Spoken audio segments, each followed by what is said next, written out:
Pune breaking न्यूजमध्ये आपले स्वागत आहे. सध्या महाराष्ट्रामध्ये राजकीय चढाओढ सगळी पाहायला मिळते आपल्याला. त्याचं कारण पण तसं आहे. महाराष्ट्रामध्ये आपले राज्याचे उपमुख्यमंत्री अजितदादा पवार यांचं दुःखद निधन झालं. त्या निधनानंतर जो राजकीय पेच निर्माण झाला, त्या राजकीय पेचामध्ये आता राजकीय पेच निर्माण झाल्यामुळे असं झालं की सुनीताताई पवार यांनी शपथ घेतलेली, परंतु त्यांच्या निधनाला 2 ते 3 दिवस झाले होते. 2 ते 3 दिवसामध्ये शपथविधी झाल्याने राज्यभर मोठी या विषयी चर्चा पण झाली. पण त्याच्यामागे 1-2-3 कारणं पण असू शकतात. ती कारणं अशी आहेत की राष्ट्रवादी काँग्रेस पक्ष शरद पवार यांचा व राष्ट्रवादी काँग्रेस पक्ष अजित पवार यांचा हा जो पक्ष, हे दोन्ही पक्ष विलिनीकरण होणार अशी चर्चा फक्त शरद पवार गटाच्याच नेत्यांकडून केलं जात होतं की अजितदादांनी दोन्ही पक्ष एकत्र येणार, विलिनीकरण करणार अशी चर्चा, म्हणजे आमच्या बरोबर बैठकीत चर्चा केली होती. अशी 4 महिन्यापासून चर्चा चालू होती असं अजितदादांचं मग ते असं शरद पवार गटातीलच नेते असं सांगत होते. म्हणजे ते उघड प्रसार माध्यमाला किंवा न्यूज चॅनलला सांगत होते. परंतु ह्या गोष्टीचा दुजोरा अजित पवार गटातल्या कोणत्याही नेत्यांनी असं सांगितलं नाही की असे आम्हाला विलिनीकरण करायचे. आता याच्यामध्ये एक राजकीय फॅक्ट पण असा असू शकतो की अजितदादा पवार गटाला समजा जर त्यांनी युती केली, विलिनीकरण जर केलं, त्याचा तोटा त्यांना जास्त होण्याची शक्यता आहे. कारण की अजितदादा पवार गटातल्या राष्ट्रवादी काँग्रेसमध्ये विषय असा होणार की सगळ्यात जास्त नेतृत्व येणार. नेतृत्व म्हणजे कसं, जुने जे आता नेते आहेत, शरदचंद्र पवार गटातले जे नेते आहेत, त्यांना सुद्धा कुठेतरी पक्षामध्ये स्थान द्यावं लागणार. त्याच्यामुळे जे आता अजित पवार गटामध्ये जे नेते आहेत त्यांचं कुठेतरी थोडी पक्ष म्हणजे कोणाला पद वाटप असेल किंवा मंत्रीपद असतील याच्यामध्ये वाटा होणार. त्यांना तो वाटा नको असल्यामुळं किंवा त्यांना त्या विलिनीकरणाचा तोटा किंवा पक्षामध्ये जी बार्गेनिंग पॉवर आहे ती बार्गेनिंग पॉवर कुठेतरी कमी होण्याची शक्यता, म्हणजे आपण असं पाहू शकता की सुनीताताई पवार आता यांच्याकडे सगळ्या पक्षाशी धुरा देण्यात आलेली आहे. राष्ट्रीय अध्यक्ष असेल किंवा उपमुख्यमंत्रीपद असेल, राज्याची सुद्धा त्यांच्याकडे सगळे देण्यात आलेले.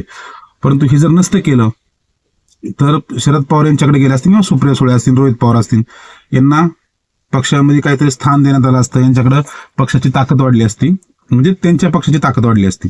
आता कुठंतरी शरद पवार गटामध्ये तुतारी पक्षाला कुठंतरी महाराष्ट्रभर पिछाडीवर आहे. म्हणजे काही नगरपालिकेमध्ये त्यांना भोपळा पण फोडता आलेला नाहीये. अशामध्ये राष्ट्रवादी काँग्रेस पक्षाबरोबर विलिनीकरण करून पक्षाची ताकद व एक संघ पक्ष ठेवण्याची त्यांची अशी विचार असू शकतो किंवा ताकद वाढण्याची आपली त्यांची आशा असू शकतो. त्यांना ती आशा असू शकते. परंतु याच्यामध्ये होणार काही आहे, याच्यामध्ये असा विषय होणार की राज्यभर या विषयीची मोठी चर्चा झालेली गोष्टीची की अजितदादा पवार 28 तारखेला प्लेन क्रॅशमध्ये त्यांचं निधन झालं, दुःखद निधन झालं. संपूर्ण महाराष्ट्र याच्यामध्ये हळहळला. कारण का अजितदादा पवार यांचं जर आपण कार्य जर बघितलं तर बाकी बारामती असेल किंवा पुण्याची पिंपरी चिंचवड नगरपालिका असेल, त्यांची काम करण्याची जी पद्धत होती, प्रशासनावर जो त्यांचा वचक होता, तो वचक निर्माण करणारा नेता राष्ट्रवादी काँग्रेस घड्याळ चिन्हामध्ये आता तरी कोणी नाहीये. आता सुनीताताई पवार यांना ते जास्त ताकदीने पेलायचंय, त्यांना ते होणार आहे का? पार्थ पवार असतील, पार्थ पवारांना ती स्किल नाहीये की बाबा अजितदादा पवार यांच्यासारखं भाषण करणं किंवा त्यांच्यासारखं वागणं, प्रशासनावर पकड निर्माण करणं असं त्यांना जमणार आहे का? हे कुठेतरी त्यांना हिच्यापुढे मोठी परीक्षा आहे राष्ट्रवादी काँग्रेसची. परंतु याच्यामुळे होणार काय आहे, शरदचंद्र पवार गटाला यामुळे मोठी सहानुभूती भेटल.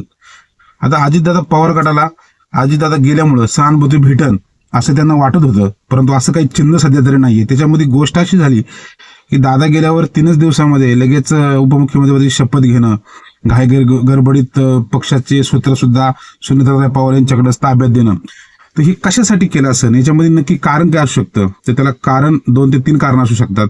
एक तर पक्ष विलिनीकरण झाल्यावर पक्षावरला ताबा जाऊ शकतो. असणारे जे अजित पवार गटातले जे नेते आहेत त्यांना कुठेतरी पक्षामध्ये दुय्यम स्थान मिळू शकतं किंवा त्याच्यामध्ये मंत्रिपदामध्ये मोठे वाटे होऊ शकतात. म्हणजे ह्या सगळ्या गोष्टीमुळं अजित पवार गटातल्या नेत्यांनी पटकनी एक तडकाफडकी लगेच शपथविधी व लगेच पक्षाची राष्ट्रीय अध्यक्ष सुद्धा घोषित करण्याची धावपळ केल्याचं दिसतंय. कारण का जर शरद पवार असेल किंवा सुप्रिया सुळे असेल यांनी त्या पद्धतीने ताकद लावली होती की अजित पवारांचा जो राष्ट्रवादी पक्ष व शरदचंद्र पवार गटाचा जो राष्ट्रवादी काँग्रेस पक्ष यांचं विलिनीकरण करण्यात यावं, तर अजितदादा पवार यांनी राष्ट्रवादी काँग्रेस व दोन्ही काँग्रेस पक्ष विलिनीकरण होणार असं जाहीर केलं होतं का? तर त्यांच्या काही स्टेटमेंटनुसार, म्हणजे आता आपण हे 10-15 दिवसामध्ये असेल किंवा जिल्हा परिषद निवडणूक असेल किंवा नगरपालिकेच्या निवडणूक असतील, आपण याच्यामध्ये जर बघितलं तर अजितदादा पवार यांनी त्या गोष्टी, त्यांची चर्चा चालू होती असं त्यांच्या वागण्यावरून, बोलण्यावरून, त्याच्या देहबोलीवरून समजते. तर ह्या गोष्टीचा मोठा तोटा राष्ट्रवादी काँग्रेस घड्याला होण्याची शक्यता आहे. कारण की आपला वरिष्ठ नेता गेलेला असताना 3च दिवसामध्ये तुम्ही दुःख असताना सुद्धा लगेच शपथविधी उरकवलेला आहे. याचा मोठा तोटा त्यांना होण्याची शक्यता आहे. याच्यामध्ये सहानुभूती कोणाला भेटू शकते? तर शरदचंद्रजी पवार यांच्या पक्षाला जी सहानुभूती भेटू शकते. आता याच्यानंतर मोठा पेच आहे पुढे महाराष्ट्र, म्हणजे पुढे येणाऱ्या सत्ता समीकरणं असतील किंवा पुढे येणारी राजकीय परिस्थिती असेल, ज्यामध्ये आमदारांना टिकून ठेवणं, पदाधिकाऱ्यांना टिकून ठेवणं.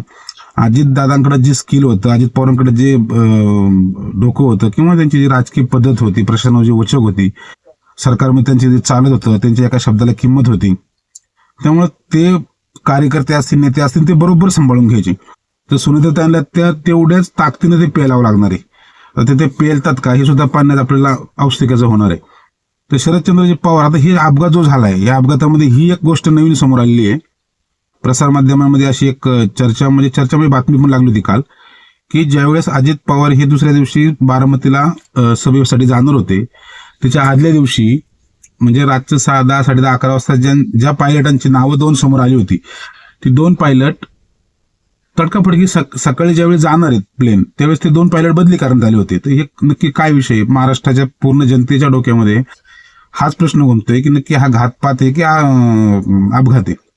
तर हे महाराष्ट्रभर चर्चा चालू आहे, जनसामान्यांमध्ये चर्चा चालू आहे. आपला नेता गेलेला असताना आपण लगेच शपथविधी घेतो. याच्यामुळे होतं काय? राजकीय चर्चांना उधाण येतं, आपल्याला लोक आपल्याला संशयाने बघतात. हे सुद्धा राष्ट्रवादी काँग्रेसच्या नेत्यांनी पाहायला लागत होतं, पण ते कुठेतरी पाहिले गेले नाही असं आपल्याला दिसतंय. आता याच्यामुळे होणार काय? राष्ट्रवादी काँग्रेस, शरदचंद्रजी पवार हा पक्ष ताकदीनं येऊ शकतो. राष्ट्रवादी काँग्रेस, आणि मी हे पहिलं पण सांगितलं होतं, ज्यावेळेस अजितदादा गेले त्यावेळेस त्याच्यानंतर दुसऱ्या तिसऱ्याशी सांगितलं होतं की विलिनीकरण होण्याची संभावना अजिबात नाहीये. कारण का राष्ट्रवादी काँग्रेस पक्षामध्ये आता ते सत्तेमध्ये असणारा पक्ष आणि दुसरा पक्ष हा सत्तेत नसणारा, त्याच्याकडे तेवढी ताकद नसताना त्या पक्षाला विलिनीकरण घेऊन त्याच पक्षाचे नेते सगळे वरिष्ठ झाले असते. म्हणजे तुमचे जयंत पाटील असतील, तुमचे तिकडं शरद पवार असतील किंवा सुप्रिया सुळे असतील, रोहित पवार असतील, यांना कुठेतरी पक्षामध्ये स्थान द्यावं लागलं असतं. मंत्रिपद असेल किंवा सुप्रिया सुळेला केंद्रीय मंत्रिपद असेल, काहीतरी पक्षामध्ये मोठं स्थान द्यावं लागलं असतं.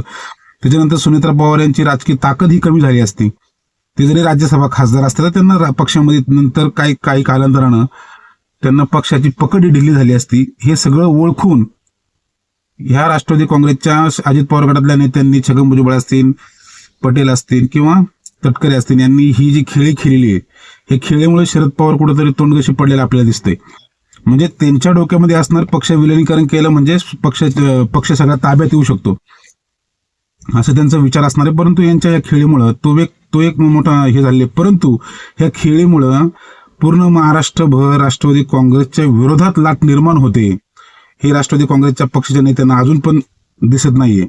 महाराष्ट्रभर ही चर्चा आहे की जर राज्याचं नेतृत्व असेल किंवा तुमच्या पक्षाचं जे नेतृत्व आहे, अजितदादा पवार हे ज्यावेळेस ह्या आपल्यामध्ये हयात नाहीयेत, दुःखाचा डोंगर कार्यकर्त्यांवर, नेत्यांवर, अख्ख्या राज्यावर आहे. अजितदादा पवार हे फक्त एका पक्षाचे नेते नसून ते महाराष्ट्राचे होते. त्यामुळे तसं असताना आपण लगेच त्याच्यामध्ये शपथविधी 2 की 3 दिवसामध्ये दसक्रियाविधी पण झालेली नाहीये. त्यामध्ये आपण जर शपथविधी केला तर याच्यामध्ये महाराष्ट्रामध्ये काय मेसेज जाऊ शकतो, पूर्ण महाराष्ट्रामधली जनता याच्यामध्ये चुकीच्या अर्थाने पाहू शकते, हे आपल्या नेत्यांना हे लक्षात आलेलं नाहीये. किंवा ते आले पण असेल, त्यांना ते वाटत असेल की लोक विसरून जातील, त्यामुळे त्यांनी दुसरी गोष्ट अशी वापरली की प्रचारामध्ये कोणत्याही नेत्यांनी प्रचार करायचा नाही, फक्त घरोघर जाऊन पत्रकं वाटायची, मतदानासाठी लोकांना जागृत करायचं, परंतु सभा घ्यायच्या नाही, काही घ्यायचं नाही असं राष्ट्रवादी. पण त्यांनी कार्यकर्त्यांनी सभा नाही घ्यायची आणि तुम्ही शपथविधी घ्यायचा, हे कितपर्यंत योग्य आहे? याच्यामध्ये कुठंतरी काहीतरी संशयाची सुई लोकांना वाटते. लोकांना असं वाटतं की इतक्या मोठा नेता गेलेला असताना इतक्या पटापटा निर्णय घेणं त्यांच्या राजकीय दृष्टीने ते योग्य पण असेल की पक्ष ताब्यातून न जाण्यासाठी हा निर्णय घेण्यात आला असं सुद्धा बोललं जातं. परंतु ह्या गोष्टीकडं जनता असेल, कार्यकर्ते असेल, चुकीच्या नजरेने पाहणार. आता हे कुठंतरी कार्यकर्त्यांना समजून सांगणं सुद्धा मला महत्वाचं असणार आहे, कारण याच्यानंतर रोष निर्माण होईल तो मोठा चुकीचा असणार आहे. आता काही कार्यकर्ते काय करतात, की अजितदादा गेले, त्यांची इच्छा होती, त्यामुळे घड्याळाला मतदान करा. मग दादा गेले नाही, लगेच त्याच्यावर राजकारण करायला सुरुवात झाली आणि दादांच्याच नावावर परत मतदान मागायला सुरुवात झाली. हे कुठेतरी न पटणार आहे. त्यांना असं राष्ट्रवादी नेत्यांना असं वाटतं की भावनिक साथ देऊन लोक मतदान करतील, तर असं काही एक होण्याची शक्यता नाहीये. उलट शपथविधी घेतल्यामुळं मोठा महाराष्ट्रभर त्याचा दुष्परिणाम होण्याची शक्यता आहे. व शरदचंद्रजी पवार गट हा जितका शांत आहे, जो तितका शांत दिसतो, तो तितका शांत जरी असला तर तो पूर्ण ताकदीने उतरू शकतो राज्यभर, असं सुद्धा सध्याचे चित्र आहे. कारण का, जर पक्षाचं विलिनीकरण होणारे अजितदादा पवार हे बोलत होते, जिल्हा परिषदेची निवडणूक असो किंवा नगरपालिकेत तेच निर्णय घ्यायचे, कोणता पक्षाचा तुतारीचा उमेदवार कुठं उभा करायचा आहे, घड्याळाचा उमेदवार कुठं उभा करायचा आहे, हे सुद्धा अजित पवारच निर्णय घ्यायचे. म्हणजे आपण आता मागले आपण काही व्हिडिओ बातम्या बघितल्या असं, माझ्या स्थानिक मतदारसंघात सुद्धा असे काही विषय झालेले आहेत माझ्या स्थानिक असताना, की अजितदादा पवारांनीच निर्णय घेतला असा उमेदवार उभा करायचा आहे, तुतारीचा उमेदवार मागे ठेवायचा आहे. तरीही कोणत्याही पक्षाच्या तुतारीच्या नेत्यांनी विरोध केलेला दिसला नाही आपल्याला. त्यामुळं ही जी गोष्ट विलिनीकरणाची ही काही अंशतः खरी असण्याची शक्यता आहे. आणि ज्यावेळेस विलिनीकरणाचा विषय तोंडावर येत असताना विलिनीकरण जर झालं तर याचा तोटा कोणाला होऊ शकतो, याचा तोटा खाल्ल्या ज्या नेत्यांना होऊ शकतो. त्यामुळे त्या विलिनीकरण न होऊ देण्यासाठी सुद्धा ही राजकीय खेळी केल्याचं सुनीताताई पवार यांच्याकडं पक्षाची सगळी सूत्र पटेल व तटकरे यांनी दिल्याचं बोललं जाते. त्यामुळे मोठा राजकीय पेच महाराष्ट्रामध्ये निर्माण होणार आहे. याच्यानंतर पूर्ण महाराष्ट्रभर आपण पाहू शकता गटातटात सुद्धा राजकारण होण्याची मोठी शक्यता आहे. आता महाराष्ट्रात याच्यामध्ये भाजपने आपले एकदम अंग काढून घेतलेले आहे. भाजप काही सांगत नाहीये की बाबा, म्हणजे भाजपचं काय मत आहे का, राष्ट्रवादी काँग्रेस पक्ष जो निर्णय घेईन, जो उमेदवार देईन त्याला आमची संमती असणार आहे. आम्हाला फक्त राष्ट्रवादी काँग्रेसने आम्हाला सांगावा हा उमेदवार आहे. म्हणजे त्यांनी याच्यामध्ये कुठेही सावध भूमिका घेऊन त्यांनी सगळं पक्षाच्या अंगावर सोडलेली. कारण का, लोकांची भावना ही अजितदादांबरोबर जास्त जुळलेली होती. असं नाहीये की अजितदादा पवार फक्त राष्ट्रवादी काँग्रेसचे नेते होते, ते पूर्ण महाराष्ट्राचे नेते होते. त्यांची कामं जर आपण बघितली, पूर्ण बारामती असून बारामतीमध्ये काही दिवस राहिलेलो आहे, त्यांनी माझे मित्र पण आहेत, इतकं चांगलं काम अजितदादा पवार यांनी केलेलं आहे. बारामती असन, पिंपरी चिंचवड असन, विकासाची जी मुहूर्त आहे, विकासाचा मुहूर्त असेल किंवा विकास करण्याची जी पद्धत आहे, त्यांनी ह्या दोन्हीही ठिकाणी त्यांनी चांगल्या पद्धतीने राबवली राज्य. आणि भाजपला आता समजा आपण जर बघितलं तर भाजपला अजितदादा पवार का लागत होते, त्याच्यामध्ये सुद्धा एक ट्विस्ट आहे. असं आहे की राज्यामध्ये अजित पवार यांच्यासारखा हुशार नेता भाजपला म्हणजे दुसरा नव्हताच. अर्थसंकल्पीय आपण जर बघितलं तर अजितदादा पवार यांच्याकडे दांडगा अनुभव आहे त्या गोष्टीचा. दुसरी गोष्ट त्यांची काम करण्याची जी पद्धत आहे, म्हणजे कामाला जास्त प्राधान्य देणारा माणूस म्हणून त्यांना ओळखलं जात होतं.